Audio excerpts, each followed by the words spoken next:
Hello everyone, we're just waiting for the attendees to come flooding in. I can see we've got a lot of people joining today, which is excellent to see. So we'll just give it 30 seconds, maybe a minute, as the numbers come in. Everyone consents to being recorded for this session, all that kind of stuff.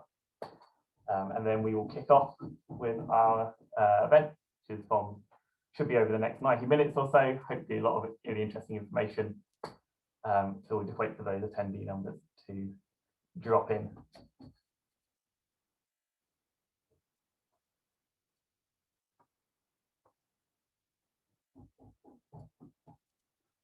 For those of you joining slightly later, we're just waiting for all the attendees to come in at once, joining Zoom.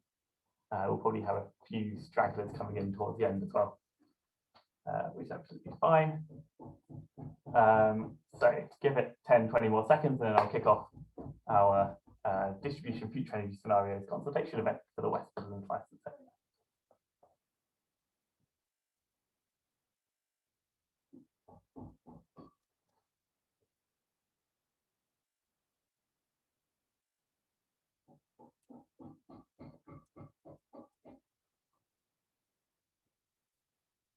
Awesome. Okay, I can see lots of people have joined up now. So welcome everyone.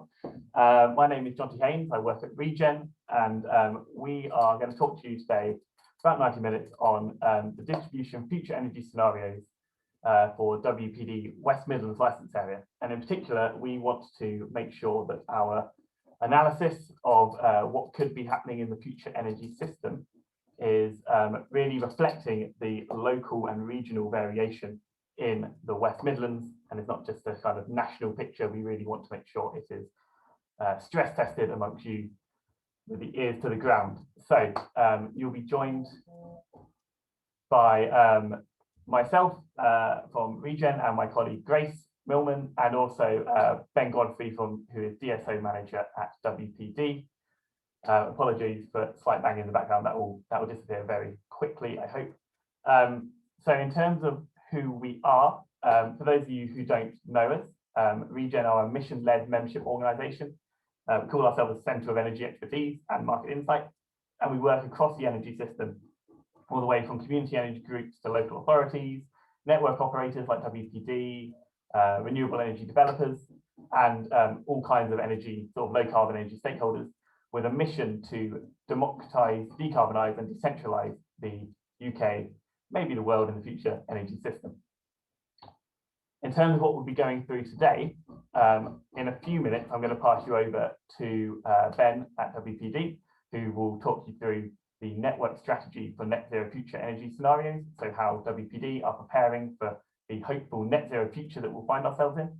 And then myself and Grace will go through how we're modelling the 2021 distribution future energy scenarios, which are occurring over the next few months, giving you an opportunity to feed in and make sure that we are producing the best West Midlands specific information and data that we can, and also providing you hopefully quite a lot of context around the energy story in the West Midlands, in terms, at least from a distribution network perspective. We also have 15 minutes at the end for Q&A. Now, I'm sure a lot of you will be seasoned Zoom veterans after the past year or so. You'll notice that there is a Q&A function in the Zoom software. At any point throughout all these slides, please just, if you have a thought, chuck it in the Q&A. We'll have 15 minutes at the end where myself, Grace, Ben, and his colleague Ollie Spink at WPD will also be able to answer questions. But any questions we don't get around to, we'll also be following up in a report that follows all these sessions for the various WPD license areas. So absolutely every question will be answered in some format. And actually as well, we might find Grace and Ollie might be answering questions even as these slides are going on as well, live. There's also a chat function in Zoom. If you need clarification or technical support, or you want to raise something but it's not really in the form of a question, please do put it in the chat. It's really useful to us, and we'll take that chat away after this event. But also sometimes we get some quite interesting discussion between panelists on the chat as well. So that's just another really interesting thing to use, and please just go for it, use it throughout the webinar, and we will follow up with that. Now, the reason that you guys are here is hopefully to learn something about the distribution future energy scenarios, or DFES process, but also to make sure that we're reflecting the regional variation and the considerations of the West Midlands specifically in our analysis that we provide to WPD. Further on from these events, we might also be directly engaging with particular people on certain projects or developments or sort of the market for certain technologies. And I think we've got a lot of people from local authorities here. We would have fired out our new development survey and questionnaire, which makes sure we're reflecting local authority ambitions, new housing development, new business land and energy strategies. As part of this, during this webinar, we're using a software called Menti, which you probably would have clocked at the top of your screen right now. Menti is a super slick piece of software that lets us directly and live poll the audience on various assumptions and assumptions we made around the analysis and technologies that we're going to talk about today. So you can see on your screen there, if you could grab your, you can do it on a smartphone, you can do it on a new tab in your web browser, you can probably load it up on your Tesla or your smart fridge, any kind of browser that you have, go to menti.com and enter the lovely convenient code there, 121212.4, or use the QR code if you're particularly savvy with your smartphone. And this will allow you, you'll see a very similar set of slides, but you'll be able to directly engage with the content that we're talking about at the time. And we'll have various little polls littered throughout to, again, stress test our assumptions, but also give you a chance to feed back directly into the analysis. So if we move on to a nice simple question to start with, just so we all get familiar with how Menti works. I'll give you a bit of time to get that up on your phone, but when it is, if you could tell me a simple single choice question, whether you were aware of the WPD distribution future energy scenarios process before today. I am going to call it DFES, I think, from here on out, because that will save about 10-15 minutes compared to saying it out every time. But the options are, yes, you are aware of the DFES process and you've looked at the results, in which case you're a seasoned DFES veteran and you'll probably know a lot of what we're talking about, but it'd be obviously excellent to get your insight. You might be aware of the process, but you haven't actually delved into the data itself. Or you might be, you might be completely fresh to the DFES process as a whole, in which case I hope this serves as a really good introduction. We'll have the DFES sort of from both our perspective as sort of the data, the future energy scenarios perspective, but we'll also have Ben's perspective from a network. So hopefully this will be a really good introduction of the DFES process. I can see the results coming in now and doesn't it look pretty? Lots of answers, which is great to see. I don't want to make it a competition, but I'm pretty sure in our South Wales webinar, which we ran last week, we got about 25 or up to 30 responses on each question. So I'm quite keen to beat that because I wasn't sharing that one. But that's great to see the numbers coming in and a good mixture as well, which is good because we don't want everyone who knows absolutely everything about DFES. We don't want loads of people who know nothing about it, but a great blend of participants is really good to see. I'll give you a few seconds to answer that one. And just in general, these questions, obviously, that we got on the screen at the moment are quite simple, but as we go through the questions, some of them might relate to specific technologies. I can only implore you to don't be afraid or think that you don't have the requisite knowledge to answer a question. Absolutely, everyone's opinion is really, really valued. We'll check this stuff. This is about sort of reflecting the regional and the local considerations. We will also be going out to specific developers and testing our assumptions there. So don't skip, if you try not to skip questions or think that we don't want your answer, we want everyone's answers where we can to make sure that we are actually reflecting the West Midlands and not just a kind of national expectation. So if we then, just to make sure that we are presenting the right information to you, we want to know what you want to get out of today. This is a multiple choice question. So answer, tick all four if you want, or just tick a couple. What do you want to get out of today's session? Do you want to understand more about the DFES process? Do you want to, are you specifically here to feed into the modelling and assumptions behind the scenarios? Do you want to learn more about the deployment of renewables and low carbon technologies in the West Midlands? Or do you want to hear from WPD about the distribution network in the West Midlands?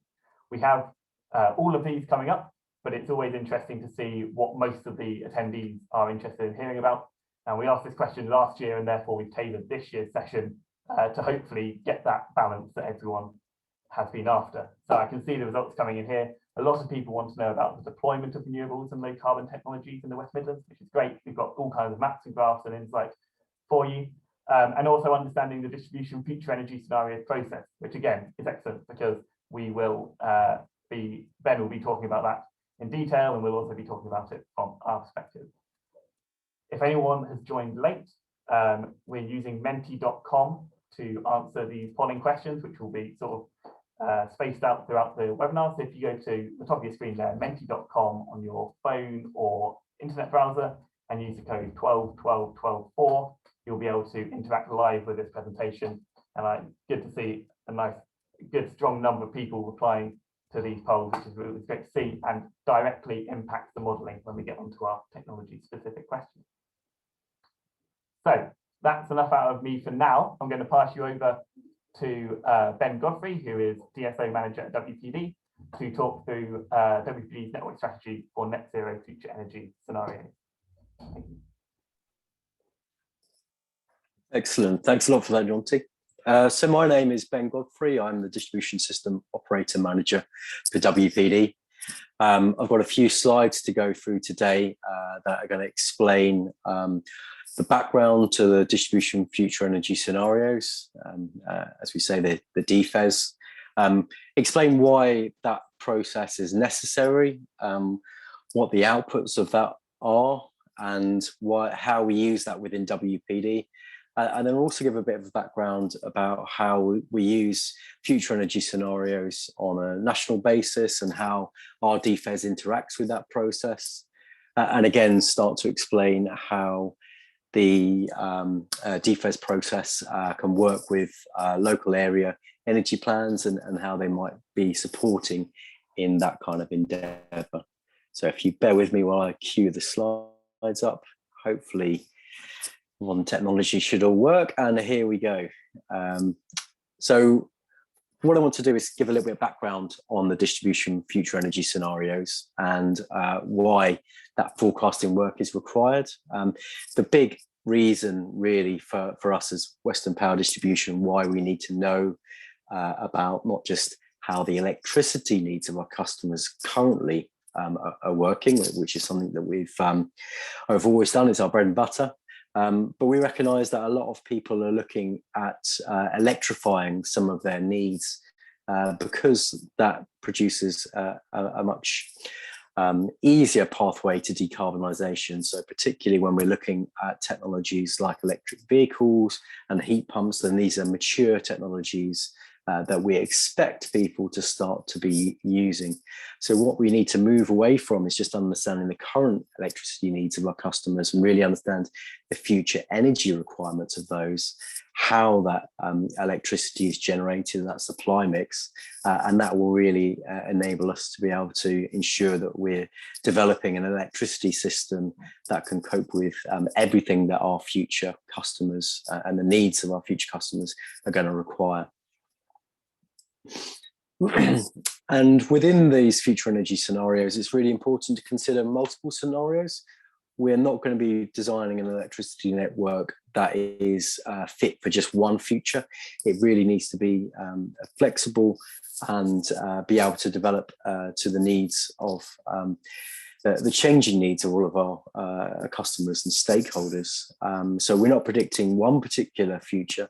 We look at a number of different future energy scenarios, and that means that we can understand a varying trajectory and a varying rate of growth. So what happens if we get a mass influx of electric vehicles, but perhaps not so many heat pumps, or vice versa? And we can also use those scenarios to understand what the interaction between the different generation technologies that are likely to supplement some of those demand-driven technologies. And by having a real good understanding across a number of scenarios about how all these different technologies are going to potentially play out, that means that we can get a real good understanding of the range of capacities that are going to be required on the network so that we can accommodate all of those in our future network plans. So in order to map that across our local area, we use the concept of electricity supply areas. Effectively, it is the geographic area supplied by a primary substation. And we have roughly about 1,150 primary substations across the whole of WPD's areas, across the whole of the Midlands, South Wales and South West. And that gives us a decent amount of customers, somewhere in the region of about sort of 60 to 70,000 customers per substation, per primary substation area, that we can apply these particular scenarios on. So we get a good cluster of what we think is going to happen, and it allows us to observe what we think is going to be occurring in that sub-regional level and feed that into our DFES process.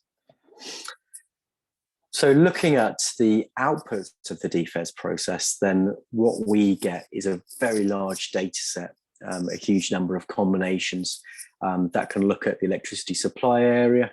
It also looks at the local authority area, and we can map the results on both of those bases, either a very small sort of cluster or a larger geographic area based around the local authority area. We can apply the different technologies and the scenarios and the years, and all of that data can be mapped and visualized online on our interactive DFES map. So we've put the link for that into the chat, and it will be provided on the slides that we circulate after. But this DFES map enables anyone to go on and have a look at the clustering of the different technologies across a number of different future energy scenarios.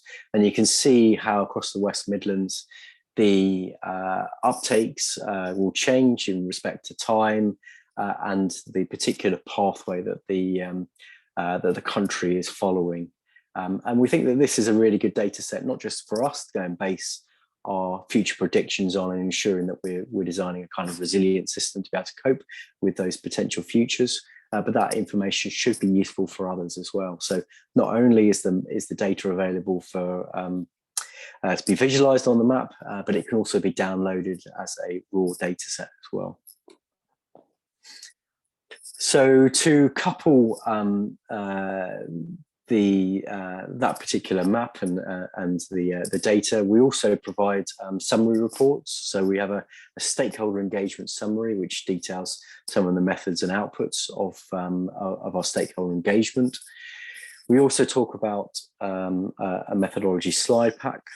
So that details the various different methods that we undertake in order to look at the different technologies, look at the clustering, look at how we apply particular insights across this particular process. And then the real detail is set out in our technology summary reports. So these are 50, 60, I think perhaps even greater, perhaps 80 pages of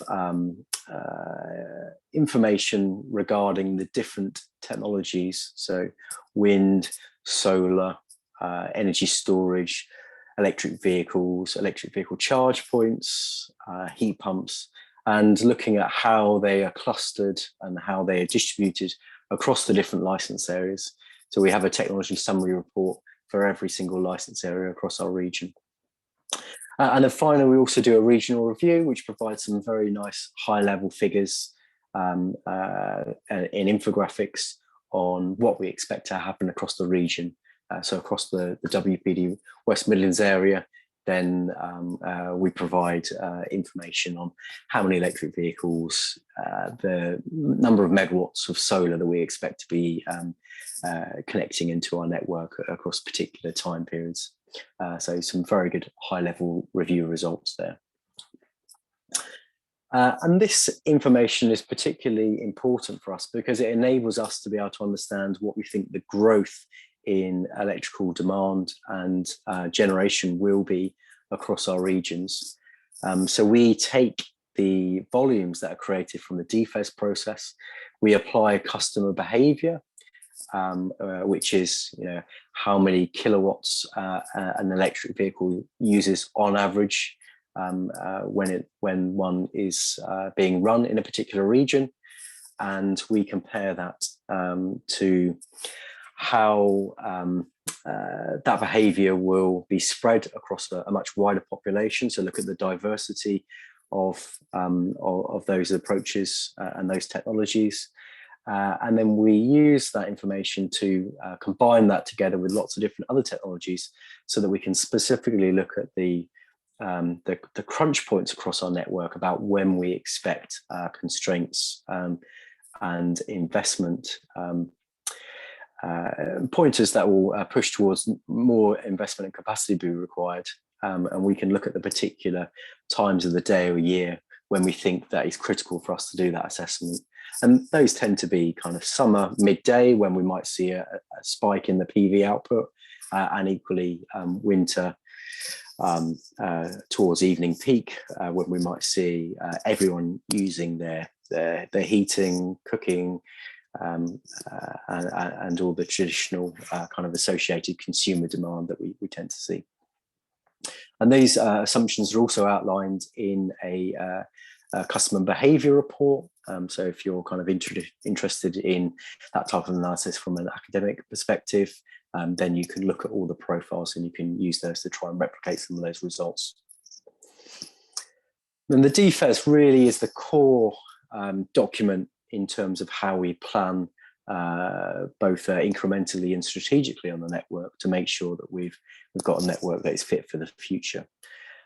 So we take the local area energy plans, the local and regional government planning data.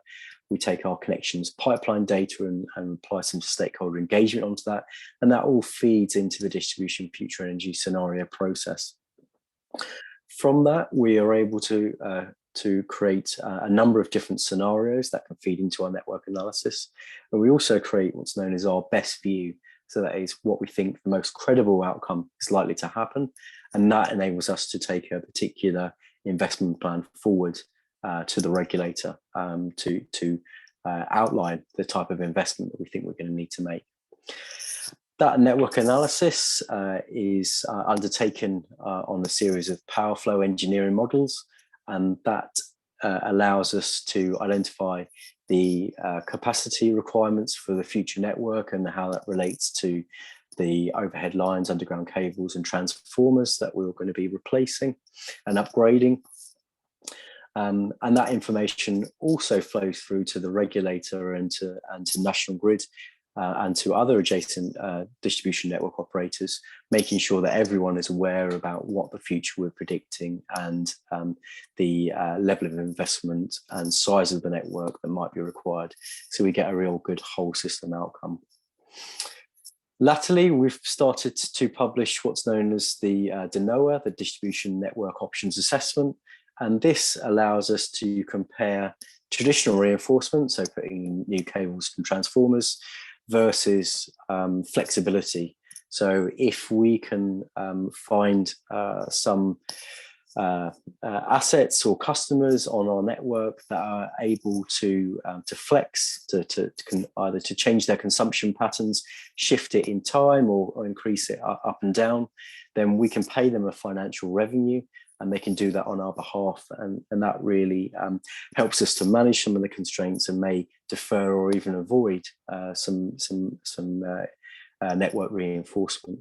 And we use that particular flex technology to be able to, as one of the options, as a blended set of options on our network, making sure that we're delivering that kind of that capacity efficiently and economically. As I say, the best view is used for regulatory reporting purposes where we need a single forecast rather than a range of scenarios. We create the best view through through engagement with the local authorities, looking at the local area energy plans, understanding the capability and the trajectory of decarbonisation within those local authority areas. And we assign each of the local authorities a particular distribution future energy scenario pathway. This is updated every year and it's a continual iterative process, but it helps us to keep our finger on the pulse about what we think the most credible output is in terms of the most likely output in terms of growth in the network across our region.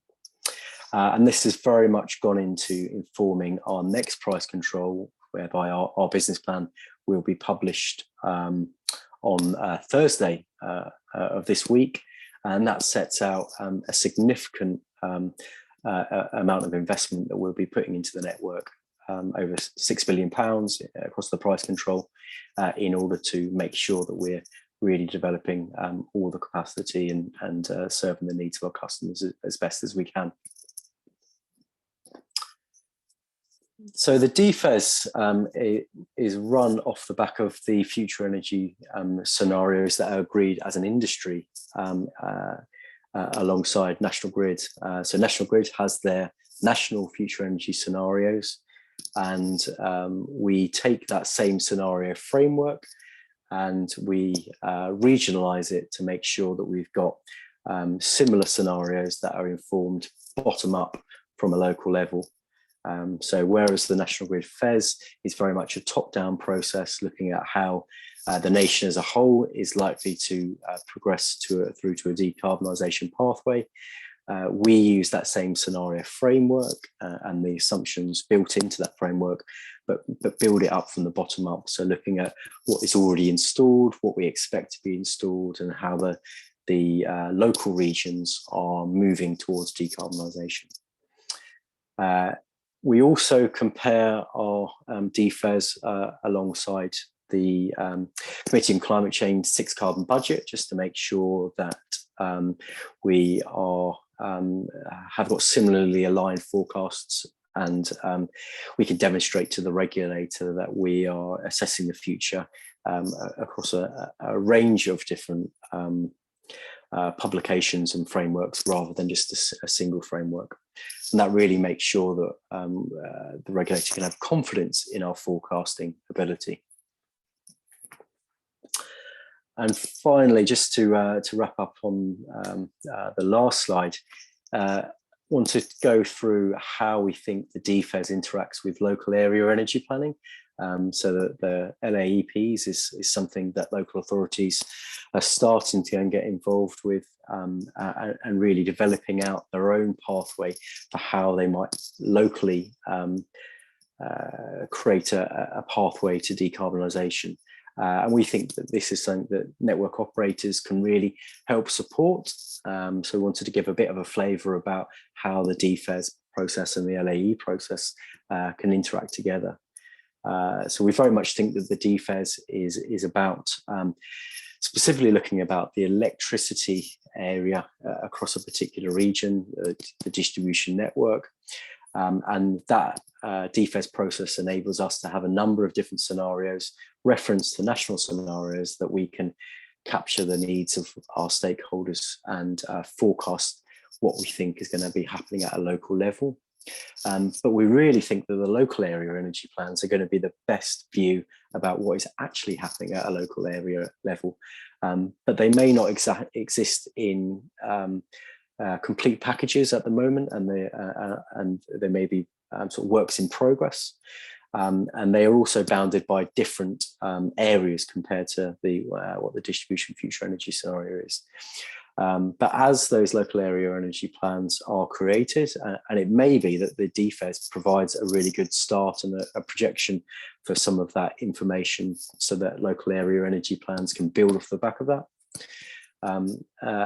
But as those local area energy plans are developed, then we really see that those feeding back into our DFES, so that we can either select a more applicable pathway, or make sure that the whole DFES process results in similar numbers and volumes and decarbonisation pathways that the local area energy plans are putting out.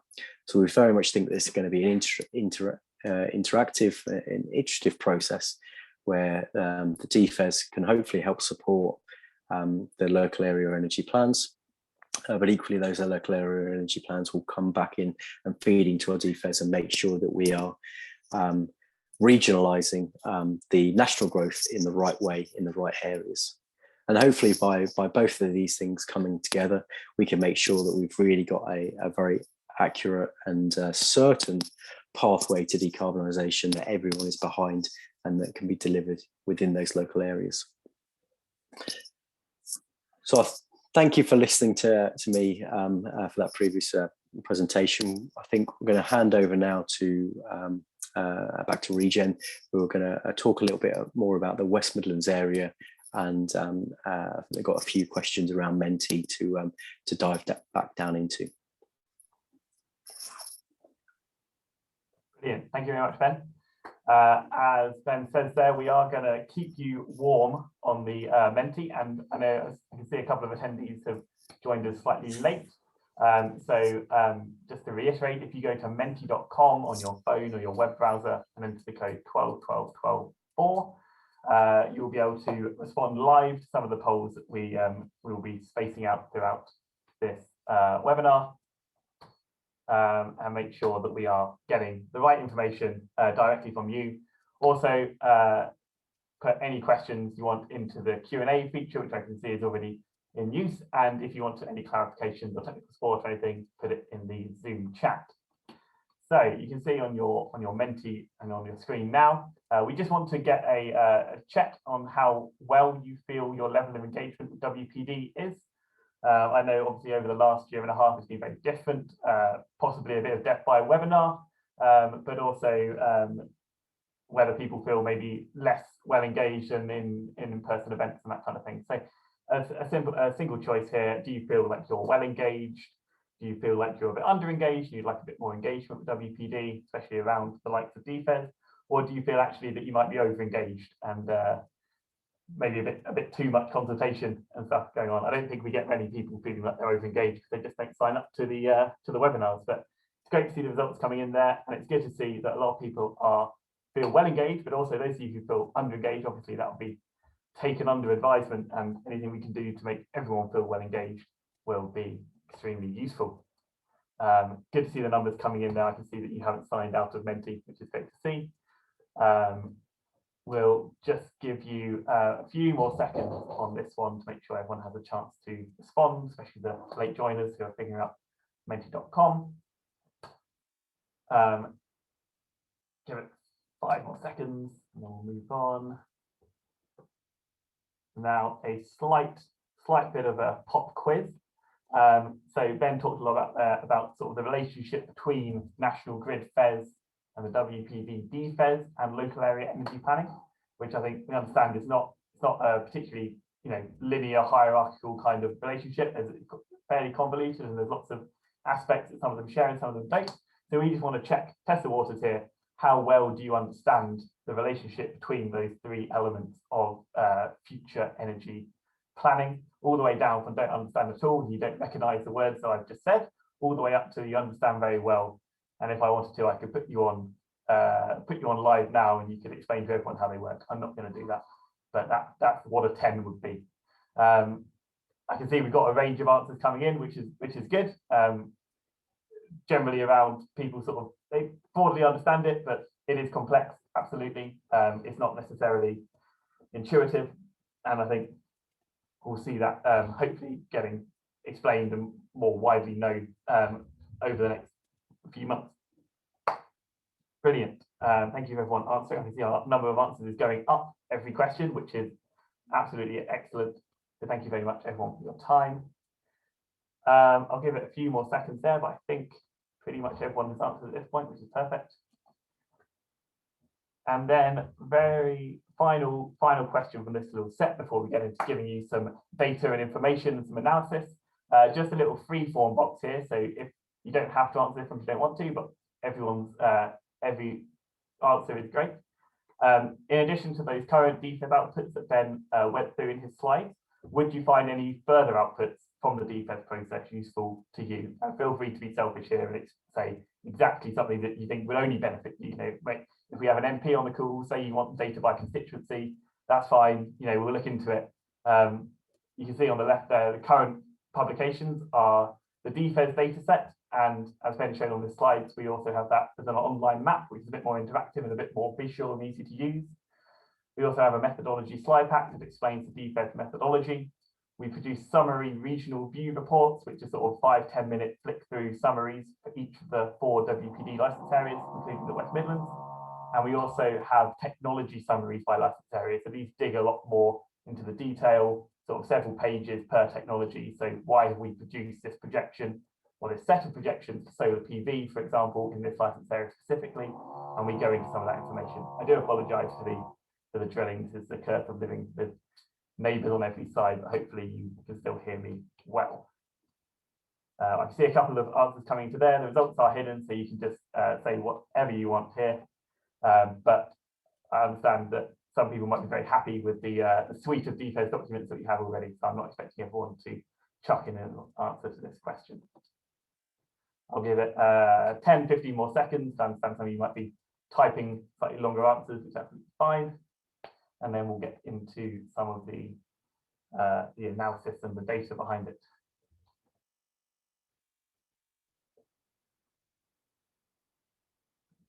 Hopefully I'm always a big fan of interactive data online, so that'll be something for not me to have to figure out how to put that all on the maps, that kind of thing.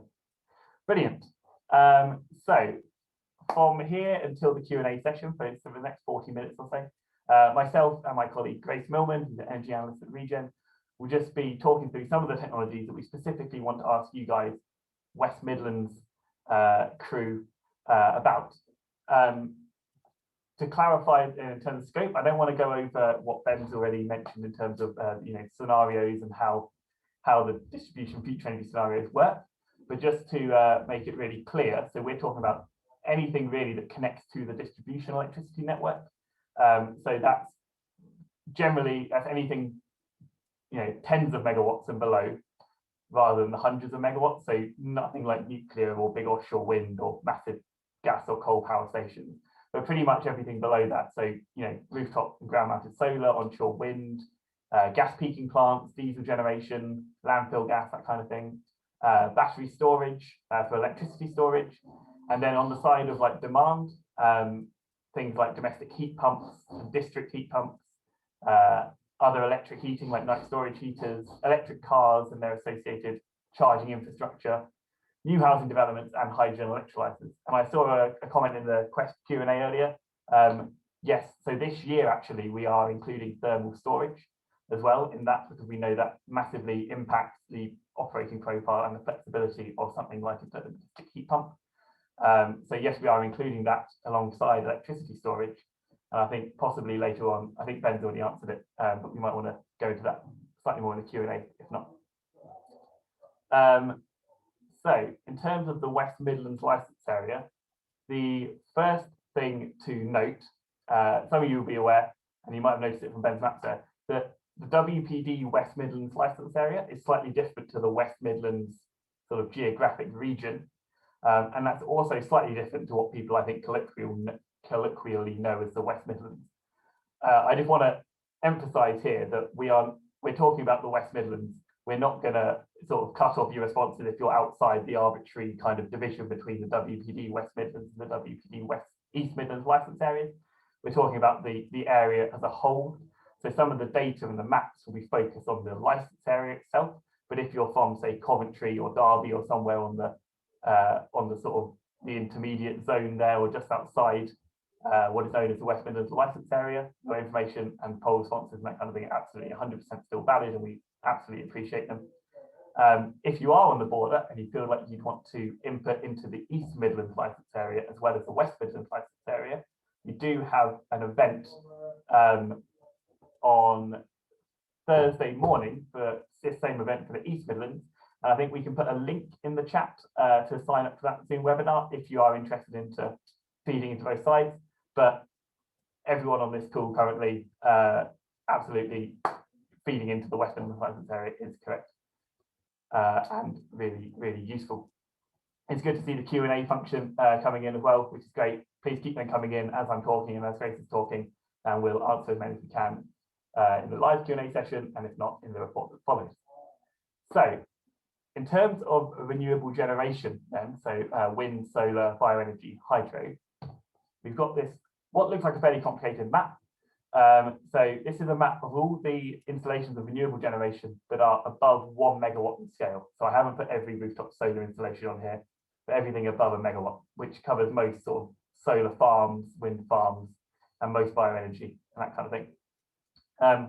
And a big part of the license area. In blue, you can see is what we call baseline sites, which are sites that are currently constructed, operating and exporting power to the WPD West Midlands network.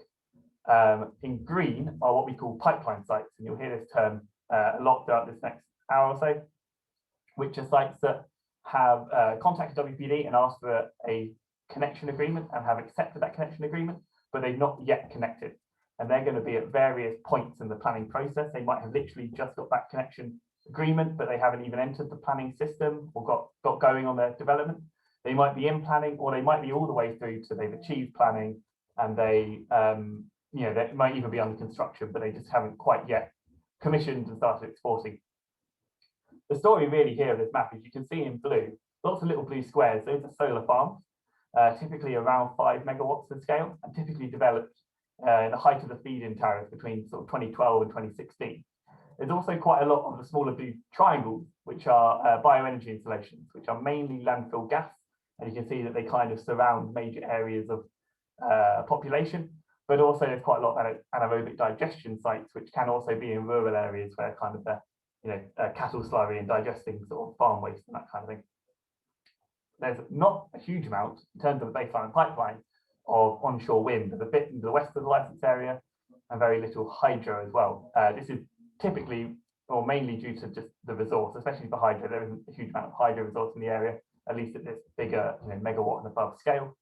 Onshore wind, there's some interesting facets there. Obviously, we had a bit of a ban on onshore wind in England at least. So that's not to say that there won't be onshore wind in the license area in the future, but what evidence we have in the baseline and pipeline is fairly minimal.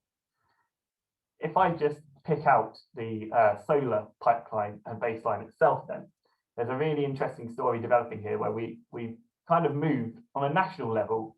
The feed-in tariff had a huge boom of smaller scale solar farms, kind of 5 megawatts in size, just because of the way the tariff was set up. And back then, when solar was more expensive than it is now, a lot of developers aimed for the southwest and the southeast of the UK, where it was the sunniest and you could get the most bang for your buck in terms of panels. That ended up with those areas getting flooded, but less kind of in the Midlands area. What we've seen recently is a huge pipeline developing of solar PV of much bigger projects. So these are all 20 to even more than 50 megawatts in scale. And also we found that developers are kind of seem to be moving up the country a bit more as solar panel costs have gone down so much that the irradiance is a bit less, or the amount of sunlight is a bit less of a factor. And the factors such as the cost of the network connection and the cost of the land that the solar farm is going to be on are factoring in a lot more. And what this results in is this huge pipeline. This is true in the East Midlands as well, of potential solar PV connections, which absolutely dwarfs the current baseline. If I can show you that graphically, it's quite stark, really. We've got this, over the last decade, about 400 megawatts of solar PV, or large-scale sort of ground-mounted solar PV capacity got developed. In 5 megawatt sites, about 80 of them. The pipeline is actually, in terms of sites, fewer sites, but 2.4 gigawatts of potential capacity, and the average size is 40 megawatts. So some of them are even much bigger than that. And I mean, this is something that we need to consider in the scenarios really strongly. In WPD, maybe slightly nervous about whether this all connects or tries to connect in one go and how this affects their network. But as you can see from that graph, the last 4 or 5 years have been very little deployment, but we have this huge pipeline. So when is that levee going to break? When is that solar pipeline going to start connecting? And that's a question we would like to ask you today, which is, when will the large-scale solar pipeline start connecting in the West Midlands? So we've got a little slider bar all the way from, you think it's going to start connecting this year, the subsidy-free business model has been sorted, all the way up to 2030. You think it'll actually take a bit longer. A lot of these people getting connection agreements, but maybe they're just holding on to it, developing sites up to a point, but they're not actually ready to get spades in the ground. But just to emphasize again, everyone's opinion, everyone here on this call is engaged in energy, and you don't have to be the leading expert in ground-mounted solar development to answer this question. Absolutely everyone's answers are really valuable, and I can see the answers coming in here, which is great. And it's always really interesting as well to see, I think on this question especially, we end up with quite a range of answers, all the way from people who think it might happen in the next couple of years, all the way up to people who think it could take the second half of the coming decade. And that's a really good example of where these sort of future energy scenarios come into play. We know that there's not going to be one answer, or at least there's not going to be one answer that we can foresee, but we do know that we can represent the range that we can see here coming up sort of anywhere between 2022, 2023, all the way out to 2027, 28, probably most likely, if one people on this call, around 2025 or so. We can represent that through our range of future energy scenarios. And it's always really interesting to see the kind of ranges that develop for these kind of questions. I'll give you maybe 15 more seconds to answer that one. I can see we're getting excellent numbers of answers coming in and a really interesting story developing here. And thank you for everyone who's using the chat. They're getting answered as soon as they're coming in, which is great, but it might leave us fairly few for the Q&A session at the end. But if they're being answered, that is absolutely brilliant. So give you 10 more seconds on this one, and then we will move on to the next array of technologies.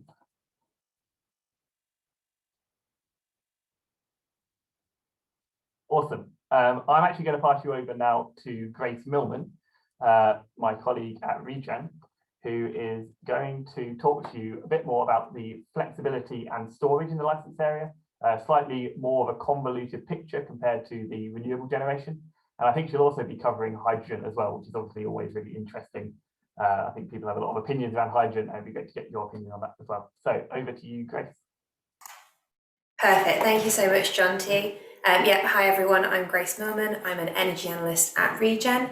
And as John said, I'll be talking you through some of the different technologies that we cover in our DFES analysis. So just to reiterate, thank you so much for putting all your answers into Menti. It is crucial for our analysis, and it is really great to get all your opinions. So if you're not on Menti yet, or and you need the code, it is in the chat, and it will also be at the top of your screens in a second. So thank you for that, and also just continue putting Q&As in the question and answer function in Zoom. So flexibility and storage is an increasing part of the energy system, and it is key to unlocking more renewables connecting to the grid. It's also a key part of our DFES analysis.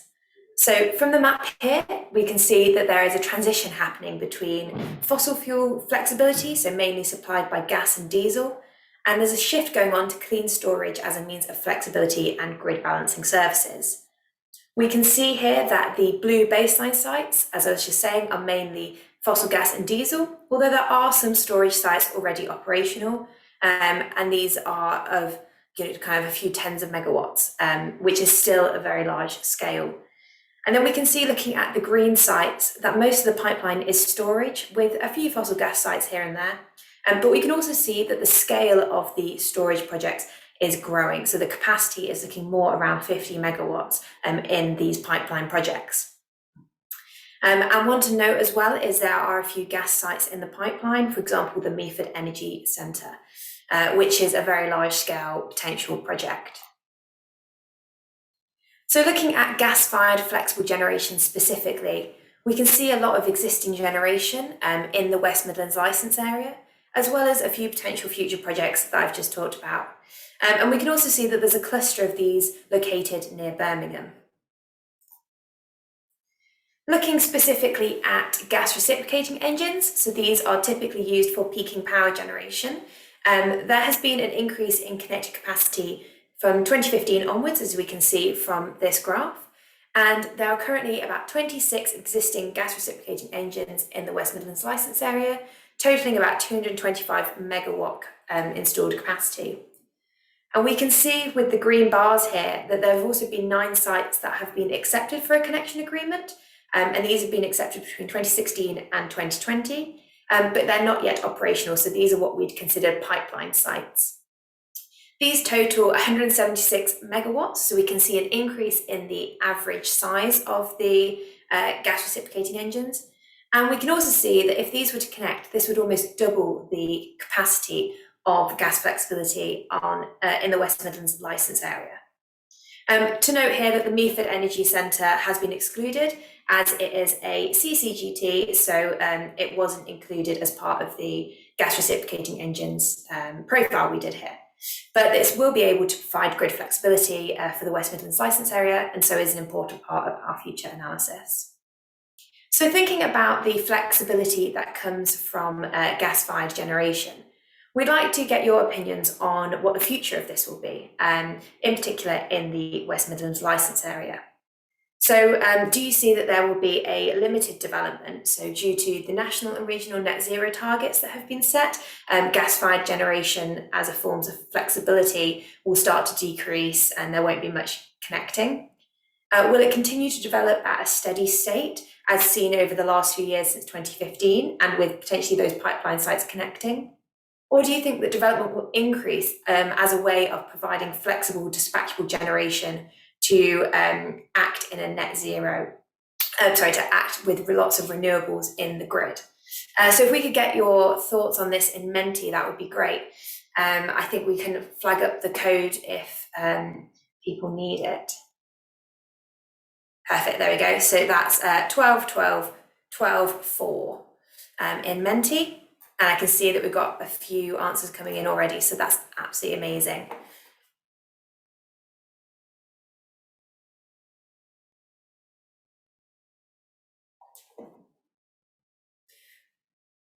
Great, so we can see here that we've got quite a lot of people voting for the limited development. It is true, obviously, when we're looking at the national and regional net zero targets, we need to be shifting towards low carbon sources of flexibility.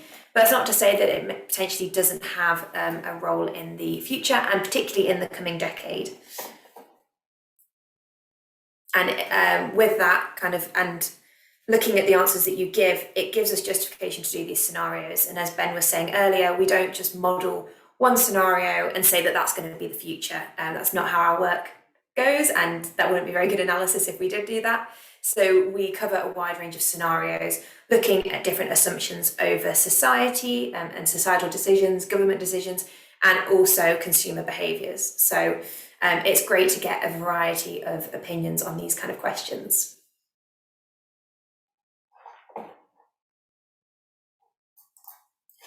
Perfect, I'll leave that open for another 10 seconds, try and get back some of our voting. I think you've been pretty consistent, which is great to see that you're still engaged on this. As I've said, this is really important, and hopefully you're also feeling like you're learning something from this webinar as well. Great, on that, we will move on to diesel generation. So again, looking at the UK ambition for net zero emissions by 2050, the laws around diesel generation have become more stringent, especially for commercial medium-scale diesel generators. So in particular, the Medium Combustion Plant Directive, also known as the MCPD, which has now been passed into UK law, places air quality requirements and permitting regulations onto commercial medium-scale diesel generators, such that the generators now have an emissions limit, and they also have to regularly monitor and report on their emissions of carbon dioxide and other greenhouse gases. So as you can imagine, this is a big change for this industry, and it will make it more expensive for these medium scale diesel generators to operate. So thinking about that and thinking about the implementation of the MCPD, it would be great to get your opinion on what you think will happen to those medium scale commercial diesel generation sites that will be impacted by the MCPD from now on. So do you think that they will transition to another technology, so keeping their grid connection, keeping their site and their facilities, and converting to another technology? It could be a low carbon one, such as battery storage or hydrogen, or it could be fossil gas or something like that. They could keep the connection and their assets, but continue to operate with emissions control and abatement technologies. Or will they decommission completely and give up their connection agreement to back to WPD, and potentially something else could go in its place? Thank you for those answers there. We're getting a good amount of responses.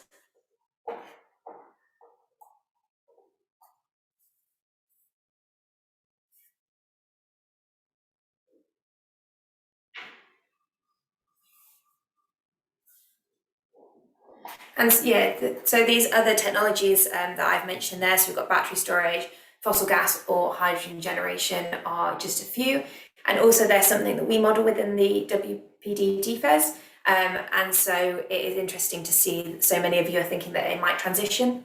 As you can imagine in the modelling, that would be able to allocate those existing commercial medium scale diesel generation sites to a different technology in the future and be able to do a switch over. And it's interesting to think that that might be what's happening in the future.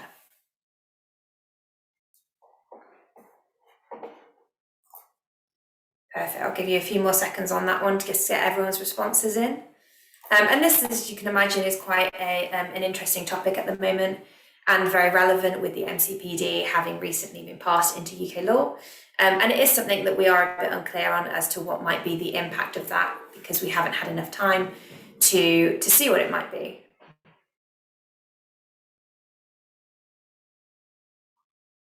Great, perfect, thank you all so much.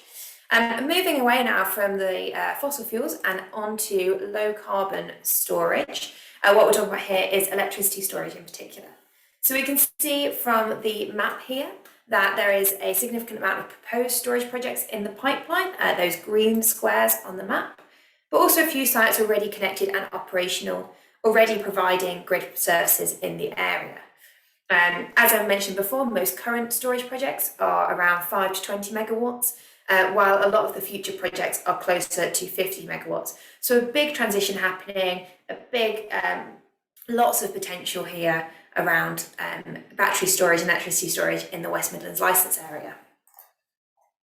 So storage can provide flexibility at a range of scales and also operate under a range of business models. It's something we at Regen look into a lot.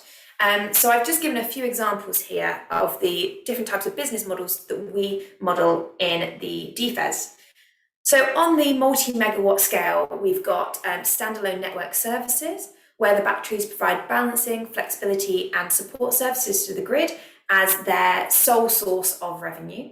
And also co-location, where batteries are sited alongside renewable energy generators and renewable energy generation projects to help them optimize their assets. So as I said, these are both on the multi-megawatt scale. Those 50 megawatt ones that I've pointed out are likely to be one of these two.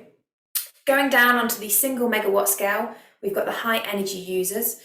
So an industrial user or something like that can locate batteries on site to help them manage their energy generation, normally linked with some kind of solar or wind on their site. While on the few kilowatt scale, we've got domestic storage. As I said, tends to be 10 to 20 kilowatts. Batteries used alongside domestic solar installations to provide backup services. So thinking about those business models, we'd like to know what you think will see the most growth over the near and medium term in the West Midlands. So as I mentioned before, standalone and co-location tend to be on multi-megawatt scale, both standalone being for grid services solely, whereas co-location can be linked to solar or wind projects. And then going down, we've got high energy user, which is single megawatts, and domestic, which is kilowatt scale. So it'd be great to see which ones of these you think will start to see a growth in the near and medium term. As we saw on the map that we've already got quite a lot of pipeline projects here. Let's see if this is showing.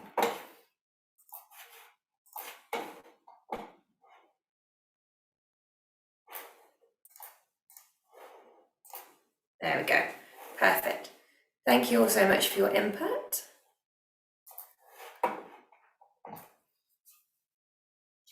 Yeah, so we can see here that co-location seems to be quite popular so far in the first few votes.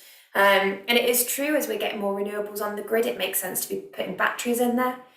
And there is a question around whether this becomes kind of business as usual. And so whenever a project is looking to put renewables on the grid, they also apply for a battery, just as a kind of extra revenue stream, a backup, being able to operate in these grid services. So co-location is definitely seeing a rise. And we can see that on the maps as well when we have multiple projects that have asked for a connection agreement. And normally it is solar and battery or wind and battery or something like that.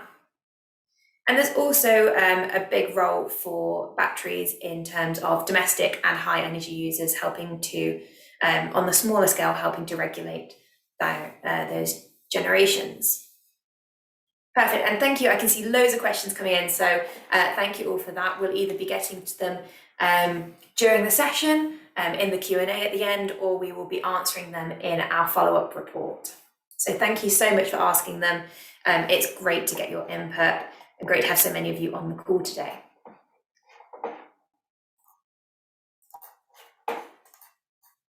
So I think we're seeing co-location being a standout here.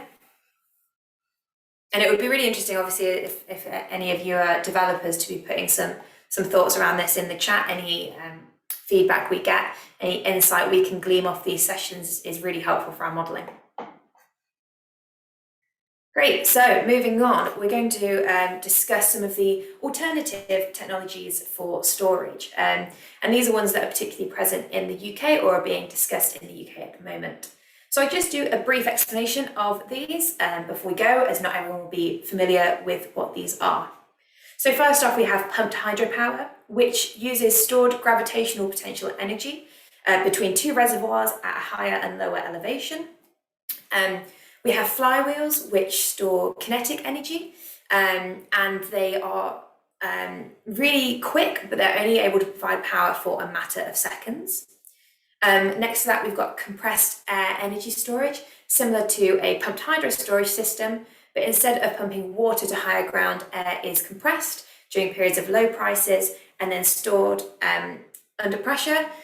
So these are great, but they can currently require large underground caves as a storage medium. Then going down to the bottom left, we've got flow batteries, which are electrolyte-based storage technologies, which can be instantly recharged. Then in the middle there, we've got liquid air energy storage, which is based on the compressing and liquefying of air, which is then stored in these highly insulated, high pressure tanks. It's got several hours of duration and also the ability to provide inertia. And then finally, we have power to X energy storage. And what this describes is the conversion of electricity into another material, for example, hydrogen, which is then stored. And the difference between this and maybe something else is that the energy can be converted back into electricity if you want it to be, but it doesn't need to be, and it can be used in this new material. So for example, that's why hydrogen is a great example of this. I will talk a bit about hydrogen later on in the session, but hydrogen could be sold as its own commodity, doesn't need to be converted back to electricity to have value. So thinking about these, and I know there's a lot there and some of you might not have heard about many of them before, but as John said at the beginning, any input is good input. Don't feel like you can't answer these questions because it's potentially not your area of knowledge. Anything that you have, any insight or thoughts you have is great for us. So thinking about those technologies, we're going to ask you, which of these technologies could you see being deployed on the distribution network in the future? So our analysis is specifically looking at the distribution network. Obviously, we're working with WPD, but some of these may be more suited to the transmission network. So for example, pumped hydropower, if it's on a large scale, is going to be transmission connected. So when we refer to pumped hydropower, we are talking about the smaller scale versions, which would be connected to the distribution network. Similarly, liquid air energy storage is traditionally done on a very large scale, but it would be interesting to see whether you think this would be connected to the distribution network in the future. Hopefully you can see those votes coming in. Great. So we've got power to X. I think it's the hydrogen. You mentioned hydrogen and everyone goes wild for it, but it is great to see that. I think it's a very diverse way of storing electricity. As I said, you don't need to convert it back to electricity in order to add value. You can use the material that you've stored the electricity in, or the energy in, sorry. Also got flow batteries there. They seem to be quite popular. Great, thank you so much. Well, we're on 21 votes. This is great. We seem to be pretty consistent, so I'm happy.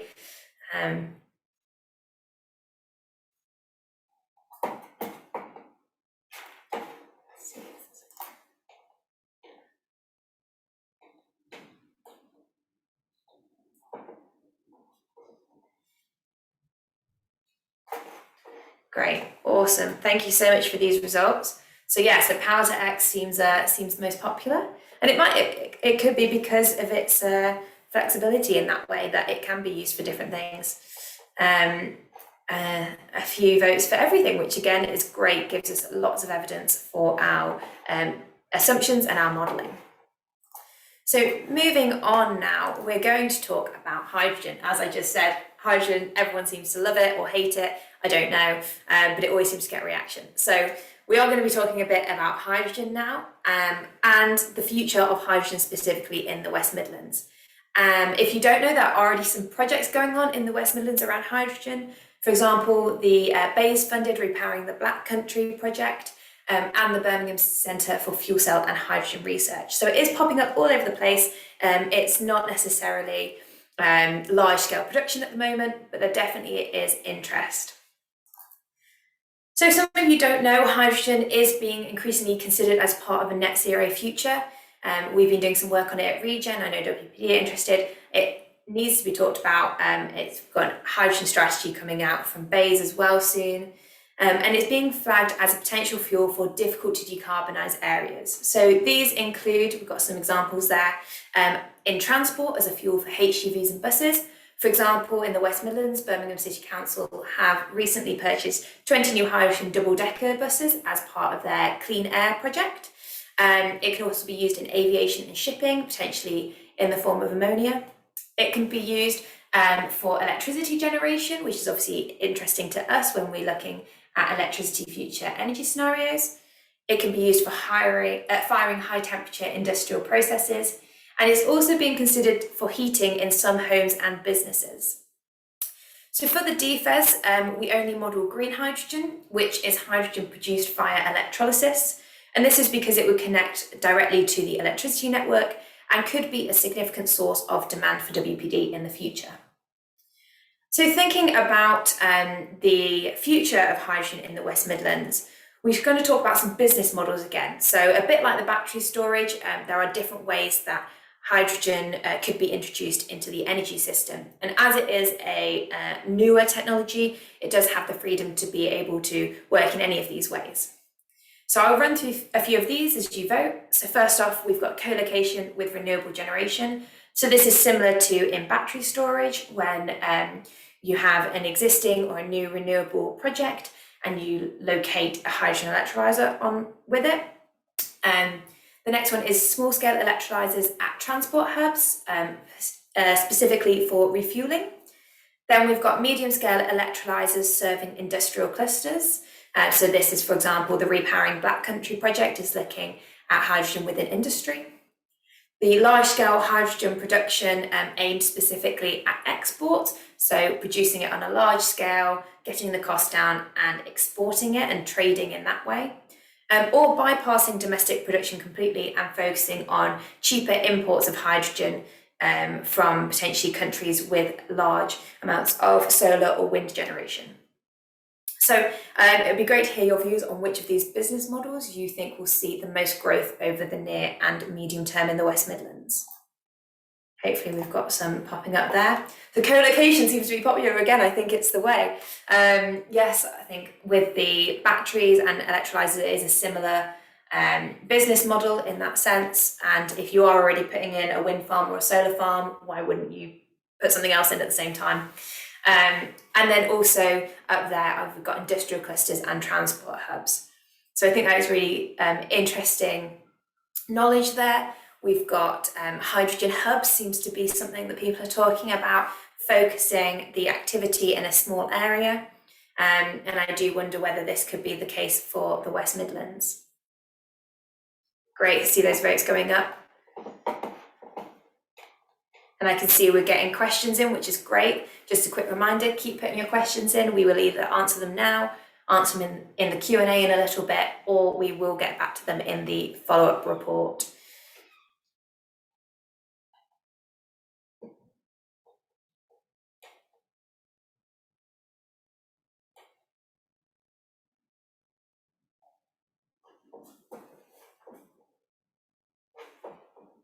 Great. Cool, I'll leave it open for a few more seconds. And then I will be passing back to my colleague, John T, who will go on to talk about the final few technologies in our arsenal for today. And then we'll be closing up with a Q&A where hopefully we can get some of these questions answered for you.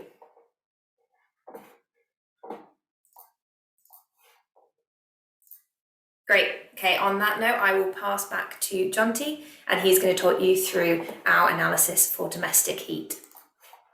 Brilliant. Thank you very much, Grace.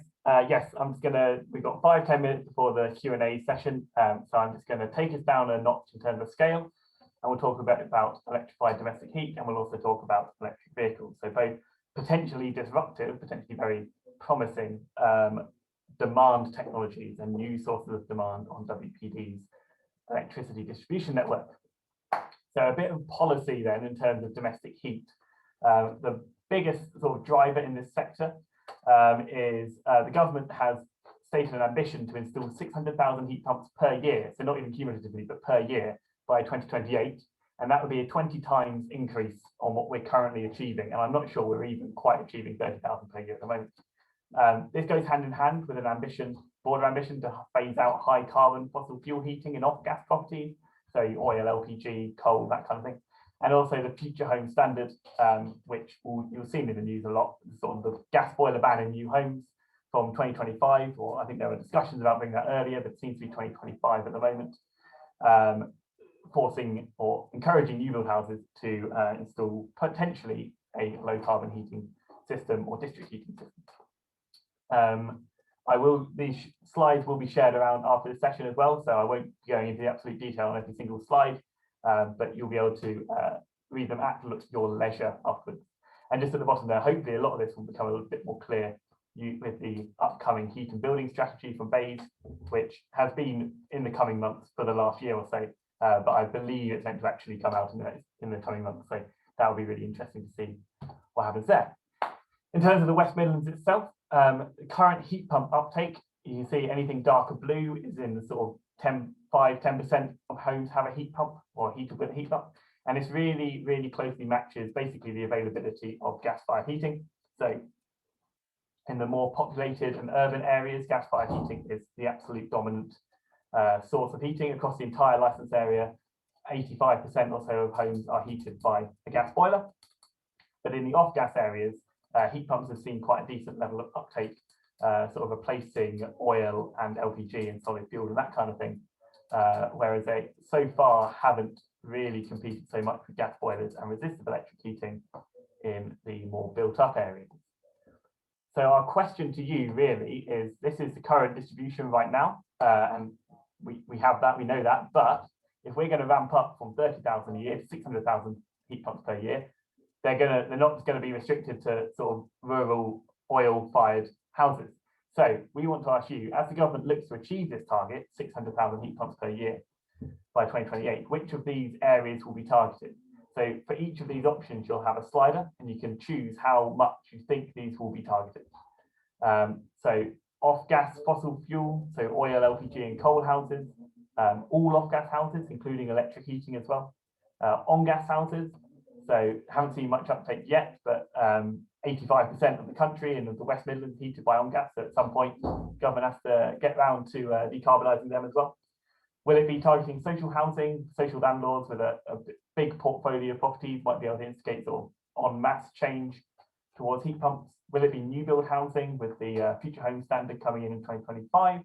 Or could it be targeted at households in fuel poverty? Obviously, households in fuel poverty often driven by expensive fuels like LPG.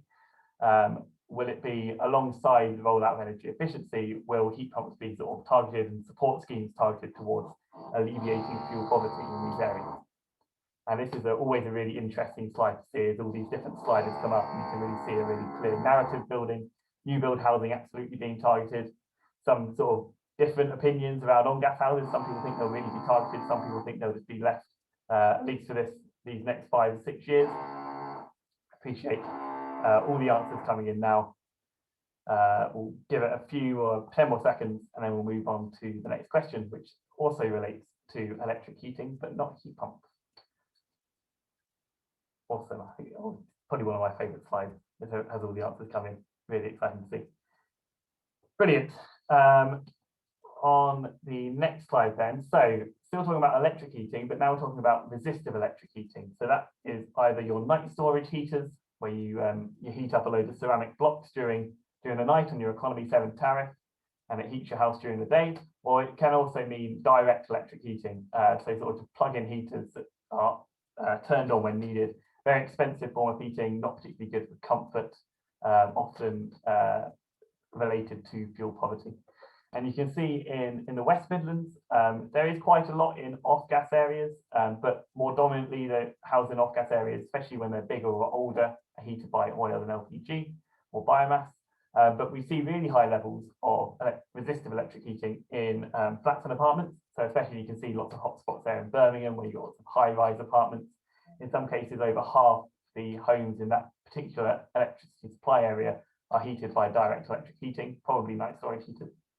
And that is something that we see across lots of urban areas, even urban areas like Birmingham that are nominally on gas. So our question here, and it's a slightly difficult question, it's a bit one that sort of has a lot of opinion behind it, is what the role is for resistive electric heating in a net zero future. Will it remain in many properties and dwellings due to being nominally zero emissions or low carbon if the electricity is low carbon, despite it not being a particularly cheap or comfortable fuel for most houses? Will it remain in smaller houses and flats where heating costs are typically a bit lower and resistive electric heating is arguably slightly more suited? Or will it dominantly be replaced by heat pumps and low carbon district heating over time? As if in a net zero scenario, if we do see a lot of heat pumps being deployed, it should come down in cost in terms of the actual unit and also the cost to install and fit a heat pump. Will resistive electric heating also be caught up in this this sort of increase in the number of heat pumps? We already see a decent number of responses across every answer, but more likely replaced by heat pumps and low carbon district heating, which definitely makes a lot of sense when we think about the sort of the cost involved. If people can afford or can be supported to put in a heat pump or connect to a district heat network, it is almost certainly cheaper than even like storage heating, but definitely direct electric heating. That's really good, and I'm very glad to see lots of questions coming in as well. We will get to them in a matter of minutes. So I'll give you 5 more seconds on that one, and then we'll move on to a bit around EVs. So checking our assumptions there. I've just been told by Grace on the side there that this is not the same answer if we've got in the Southwest and the South Wales licence areas, which is really interesting and really emphasises why it's important that we do these regional questions and not just take a broad base case answer, especially with places like Birmingham having a huge number of these resistive heating. So in terms of electric vehicles then, as a policy, you'll almost certainly know this because it's been absolutely everywhere in the news. The government is looking to end sale of new petrol and diesel cars and vans from 2030 and their plug-in hybrid equivalents from 2035. This has been brought forward from 2040 and 2045 and the like over the last few years. And in sort of the near term, we've seen EV sales increase dramatically from the start of the COVID-19 pandemic, and that's both as a proportion of total vehicles being sold, but also in absolute terms. And we're seeing charging infrastructure develop as well, especially things like a national network of ultra rapid charging hubs at motorway petrol stations, so that people can actually charge up in a matter of minutes. And also across the country, but especially locally in Birmingham, things like clean air zones are starting to become active, and ultra low emission vehicles like EVs are beneficiaries of that, and it'll be interesting to see how that impacts those very specific local areas in terms of EV uptake.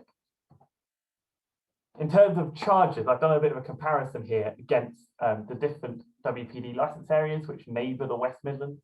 And the West Midlands is pretty good in terms of EV charger capacity. Now, I should point out here that this is not including domestic chargers. This is public charging and on-street charging. But you can see the orange bar there being destination chargers. So that's like the chargers at supermarkets, and I think there's some at IKEA and shopping centres and hotels and that kind of thing. They make up quite a lot of the charging capacity, and car parks and workplace charging and on-street charging are relatively smaller. Now, I think at the moment, most people who have an EV are running it using a home charger. So they often have off-street domestic charging, and they're using these non-domestic chargers as a bit of a top-up or potential to to use some cheap electricity to charge their car.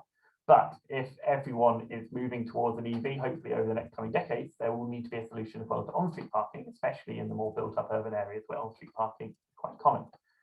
So our question for you guys is, how popular, and if you can rank how popular these potential solutions to EV charging for on-street parked vehicles will be.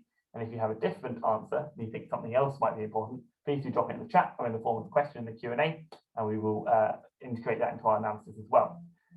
So do you think it will be on-street chargers outside of homes?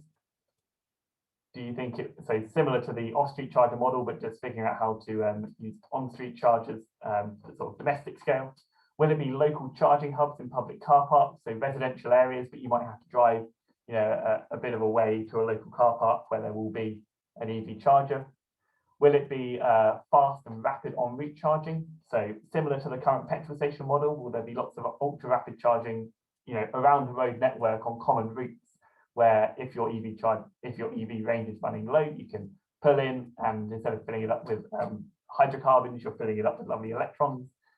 Or will it be charging at destinations such as supermarkets, maybe a workplace charger, shopping centres, areas where you might be parking every so often, every 2 days or every week or so, and you can sort of top it up there, keep it going in that regard, which makes up a lot of the chargers that we currently see.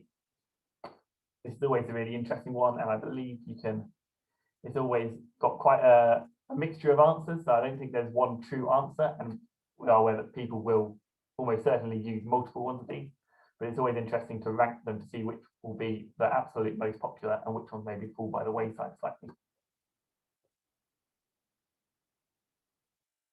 A good point from Mike in the chat there that many local plan policies are requiring all new housing developments to include charging facilities at every dwelling and on street via streetlight plugs and that kind of thing. That's a great example of where a lot of this new EV charging development might go. And as part of our assessment, we do look at new local plans and the housing developments within them.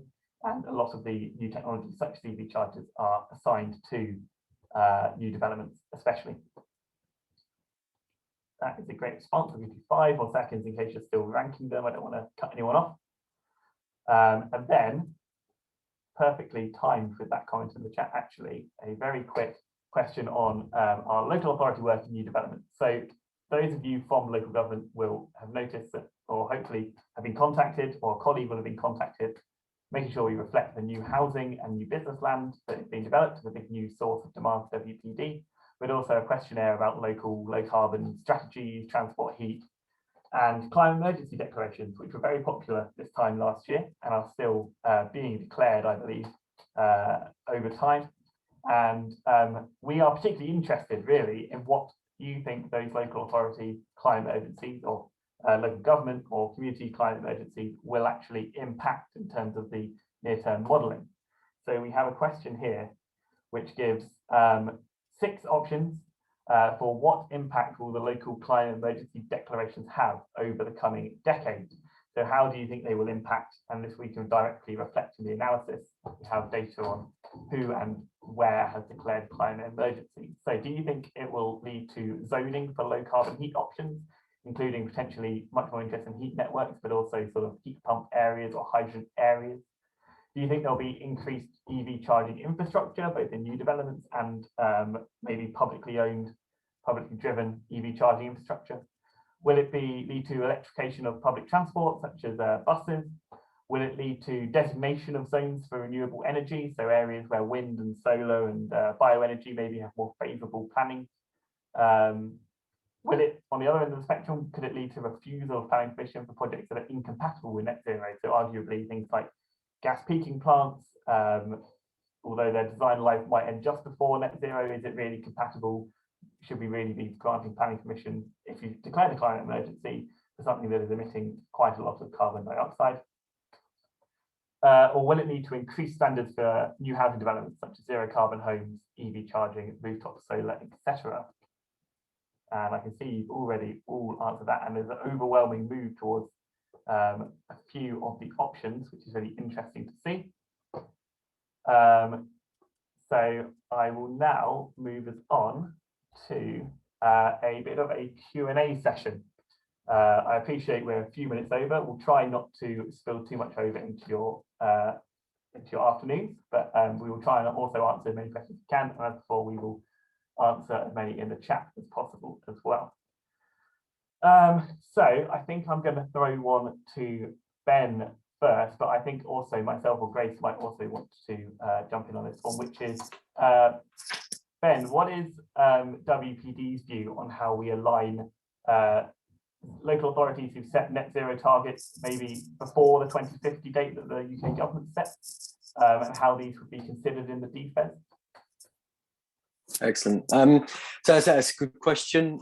We really think that there's quite a strong role on distribution network operators in helping catalyse some of these discussions about how local authorities can meet their targets for declaring climate change. And we'd really like to help local authorities build out some of the put the strategies and the various different steps in place to be able to achieve that. I think once there is sufficient clarity of those pathways and plans in place to actually deliver that decarbonisation, then those plans will really form the bedrock of the future energy scenarios that the distribution network operators are using to inform their own investment. So hopefully, if we can build out and deliver, help the local authorities deliver on those decarbonisation targets, then that should immediately flow through into the investment plans that we've all got and expect to be funded by the regulator. Brilliant, thanks Ben. I'll highlight from our end that we send a questionnaire around every local authority and local government. Feel free to contact me afterwards if you feel like you haven't got it or your colleague might have got it. I can forward it to you, and we can make sure we reflect all those climate-based declarations and strategies as well. Just quickly, you'll see Ollie Spinkus on the call. He's Ben's colleague at Western Power Distribution, who will also be answering. He's not an interloper into our Zoom session.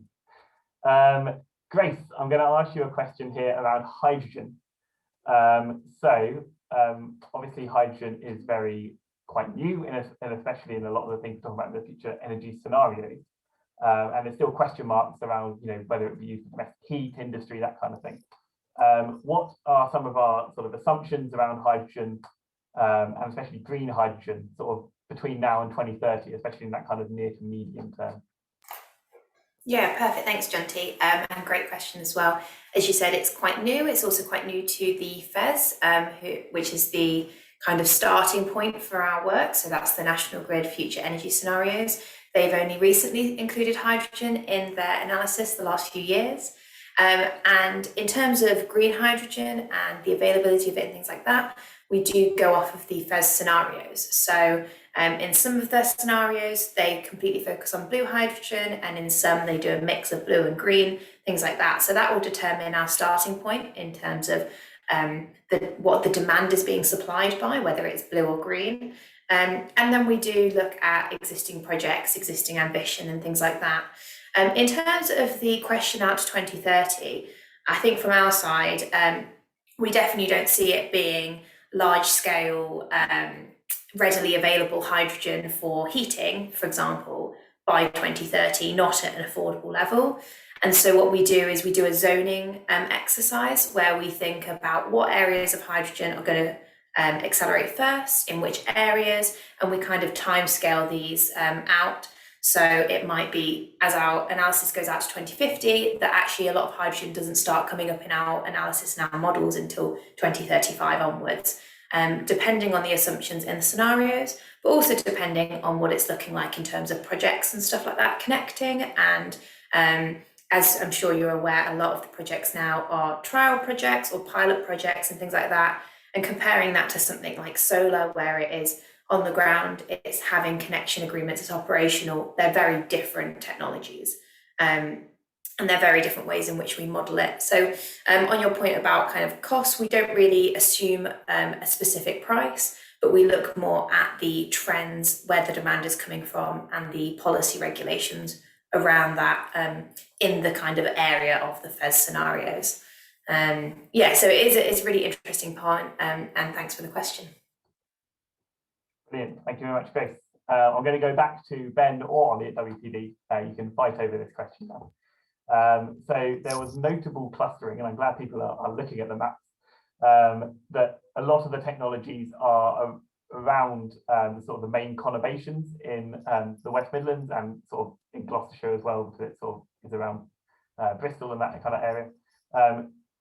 Is that based on the sort of the availability of the network and the density of the network in that area? And what is your view on the role that the more rural areas could play if there are constraints, and if so, if those constraints could be overcome? Yeah, that's a really interesting question. It's certainly, looking to what the future of the energy system needs to develop. So traditionally, we've very much seen generation connect to the distribution network where there is existing demand and where the network is large enough to cater for that demand. That's how the network's been created. I think as we go forward, we might see a change to how the distribution network is built up, if that is reflected in how the charging methodologies are directed, which might see areas which are plentiful in renewable technologies, perhaps not overly endowed in network terms. We'll start seeing some of those areas build out to be specific generation hubs. And so the network may well be led by generation rather than as it has done traditionally through demand. But at the moment, we very much see that generation is piggybacking on the back of where demand sits, rather than creating its own kind of network infrastructure to be able to feed back into the system. Excellent. Was there anything you wanted to add to that, Ollie, or did Ben knock it out of the park on that one? As always, Ben knocked it out of the park. Just a couple of points to add, I suppose, especially with some of the methodologies that Regen use for their analysis for some of the more weather-dependent generation technologies, where we look to kind of the land resource allocation as to, I suppose, what sort of land within a license area would be most suitable for certain generation technologies to connect. And I suppose just as another example, if we're looking at kind of the growth of heat pumps, maybe primarily focusing on off-gas homes in the first instance, which would normally be kind of situated in more rural areas, you may find that as time goes on and certain more kind of lower carbon technologies come in for the electrification of heat and kind of growth of renewable generation, you may see rural areas kind of play a bigger role in a slightly more different way if you look through the lens of kind of decarbonising the current energy system. Perfect, thanks, Ollie. That's really good. So I apologise that we haven't managed to get to every single question we've been asked. It's great to see you have it all engaged, and we will answer these all in the follow-up report that follows all these sessions, which should come in the coming weeks or months. Just to address a few of the comments I've seen as well, there's a really good points around sort of, I thought the fossil fuel potential decommissioning or shifting to other sites is really interesting, and definitely something that's really interesting for network planning. Definitely there will be some sites that choose to decommission, and some sites that we're not going to assume that they all sort of move en masse to one kind of area, but the answers we get are really important to understanding that range of outcomes that can happen, and then we can reflect that in the scenarios. And also some of the comments around the sort of the types of homes that might be suitable, social housing and resistive heat and that kind of thing. That's always really useful for, like what he says, figuring out exactly where, especially in the near term, but even in the longer term, where some of these demand technologies might end up being located. So thank you very much, everyone, for joining us. I don't want to overrun more than 5 minutes because everyone is very busy and has extreme amounts of work to do, everyone on this call. So I will wrap it up there, but thank you so much for everyone. You'll get the slides and a recording of this webinar in your inboxes in the next day or so. And any questions, my email address will be in there. Feel free to pass any more questions or comments to myself, and I'll be able to field them out to Ben and Ollie and Grace, or whoever is the most best to answer. So thank you very much, everyone, and have a good rest of your day. Thanks, everyone. Bye.